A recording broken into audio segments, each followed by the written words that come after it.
Mark 16 through 20. He who believes is baptized will be saved, but he who does not believe is condemned. And these signs will follow those who believe. In my name, they will cast out demons, and they will speak in new tongues. They will take up deadly serpents. They will take up serpents, and if they drink any deadly thing, they will by no means be hurt. They will lay hands on the sick, and they will recover. So then, after the Lord had spoken to them, he was received up into heaven and sat down at the right hand of God. And the disciples went out and preached everywhere, the Lord working with them and confirming the word through accompanying signs.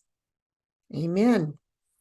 If we're going to believe part of the scriptures, let's believe all the scriptures. That's for us today.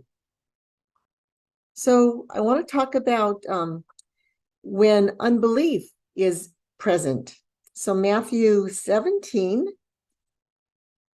it goes Matthew, Mark, Luke, and John. So you can skip easily to Matthew ahead of Mark.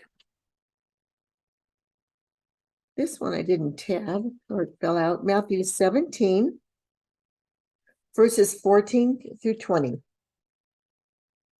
Here we go. When they had come to the multitude, a man came to Jesus, kneeling down to him and saying, Lord, have mercy on my son, for he is an epileptic and suffers severely. And he often falls into the fire and often into the water. So I brought him to your disciples, but they could not cure him.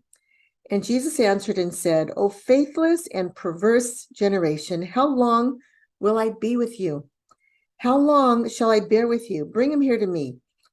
And Jesus rebuked the demon, and it came out of him, and the child was cured from that very hour.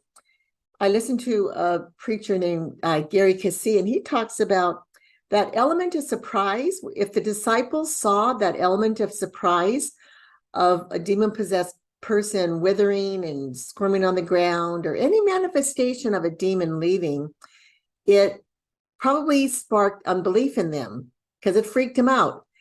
And here, Cassie was saying that the demons were probably trying to do the same to Jesus, but they didn't freak him out. And so he walked in that authority, and there was no unbelief.